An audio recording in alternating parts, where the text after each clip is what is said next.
कहते हैं हर बंद दरवाजे के पीछे कोई ना कोई राज जरूर होता है, लेकिन कुछ दरवाजे ऐसे होते हैं जिन्हें कभी खोलना ही नहीं चाहिए। आज हम एक ऐसे ही दरवाजे के पीछे की कहानी जानेंगे। खून का खेल, गुप्त कमरा। ये कहानी यकीन मानिए एक मामूली जांच से कहीं ज्यादा है। वक्त है सुबह के 3 बजे, वो वक्त जब पूरी दुनिया सो रही होती है, लेकिन मेहरा हाउस के चारों तरफ सिर्फ पुलिस का पहरा है। माहौल में एक अजीब सी बेचैनी है जो सिर्फ इस वक्त के साथ ही आती है। और इस पूरी बेचैनी के बीच में है इंस्पेक्टर राघव। केस ने उन्हें इस तरह से जकड़ लिया है कि नींद तो जैसे भूल ही गए हैं। उनके दिमाग में बस एक ही सवाल घूम रहा है। और सवाल बस एक ही है कि ये एक्स आखिर इतने परफेक्ट तरीके से मर्डर कर कैसे रहा है। कोई सुराग नहीं, कोई गवाह नहीं, कुछ भी नहीं, एक परफेक्ट क्राइम। और यही बात इंस्पेक्टर राघव को सोने नहीं दे रही। राघव को पक्का यकीन था, जवाब कहीं दूर नहीं, यहीं कहीं है, आंखों के ठीक सामने, बस एक पर्दे के पीछे छिपा हुआ। एक ऐसा राज जो अगर खुल गया तो ये पूरी पहेली ताश के पत्तों की तरह ढह जाएगी। तो बस इसी उम्मीद के साथ वो वापस उसी जगह पहुंचते हैं जहां से ये सब शुरू हुआ था, स्टडी रूम। अरविंद मेहरा की मौत का गवाह। वो फैसला करते हैं कि हर चीज को एक बार फिर से खंगाला जाए। और इस बार कुछ अलग होता है। जैसे ही वो किताबों की भारी भरकम अलमारी को धक्का देते हैं, पीछे से हवा का एक हल्का सा झोंका आता है। ये नॉर्मल नहीं था। उन्होंने टॉर्च जलाई और रोशनी में जो दिखा वो था एक छुपा हुआ दरवाजा। दरवाजा खुलते ही समझो केस की पूरी दिशा ही बदल गई। नीचे अंधेरे में जाती हुई सीढ़ियां, ये एक्स का अड्डा हो सकता है। राघव एक पल भी नहीं सोचते और नीचे उतरना शुरू कर देते हैं। नीचे पहला कदम रखते ही उन्हें घने अंधेरे ने जैसे निगल ही लिया। ऐसा अंधेरा जहां रोशनी भी दम तोड़ दे। और फिर आई हवा में तैरती एक तेज बदबू, इतनी तेज कि सांस लेना भी मुश्किल हो जाए। ये जगह किसी आम तहखाने से कहीं ज्यादा भयानक थी। जब राघव की आंखें अंधेरे की आदी हुईं तो उन्हें दीवारों पर कुछ नजर आया, खून से बने हुए अजीब निशान। और ये बिल्कुल वही निशान थे जो पिछले शिकार रिया की घड़ी पर मिले थे। कनेक्शन अब साफ हो रहा था।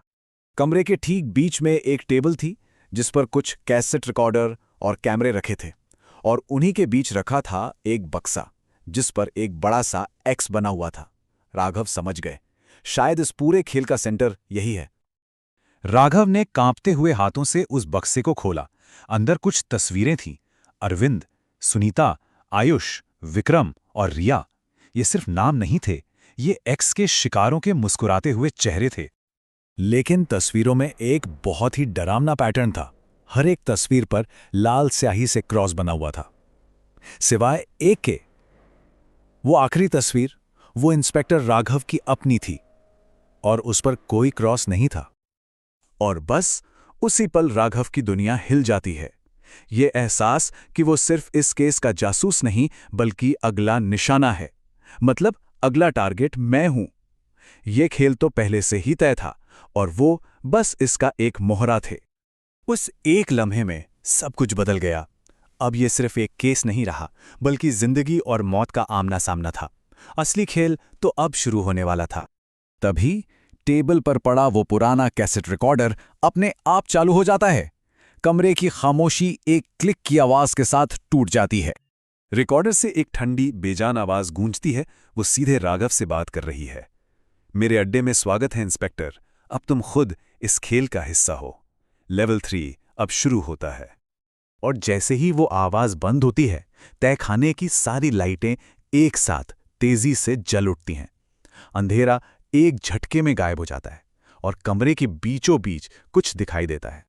रोशनी की उस चकाचौंध में कमरे के बीच में एक साया नजर आता है। कोई कुर्सी पर बैठा है। राघव की सांसें जैसे थम सी जाती हैं। जैसे ही राघव पास जाते हैं, सच एक झटके की तरह सामने आता है। कुर्सी पर बैठा वो शख्स कोई और नहीं बल्कि आयुष था। और ये बात कहानी को एक ऐसे मोड़ पर ले आती है जिसकी कोई कल्पना भी नहीं कर सकता। ये वही आयुष है जिसे पिछली रात ही तो मृत घोषित किया गया था। ये नामुमकिन था, लेकिन वो राघव के ठीक सामने बैठा था। लेकिन ये वो आयुष नहीं था जिसे राघव जानते थे। उसका चेहरा एकदम पीला पड़ चुका था, आंखें खून की तरह लाल थीं और होठों पर एक ऐसी अजीब सी मुस्कान थी जिसे देखकर किसी की भी रूह कांप जाए। आयुष धीरे से राघव की तरफ देखता है और उसकी वो अजीब मुस्कान और भी गहरी हो जाती है। फिर वो कहता है, असली खेल तो अब शुरू हुआ है। कातिल सामने है, लेकिन सवाल ये है कि क्या ये खेल का अंत है या फिर किसी और भयानक हकीकत की बस एक शुरुआत।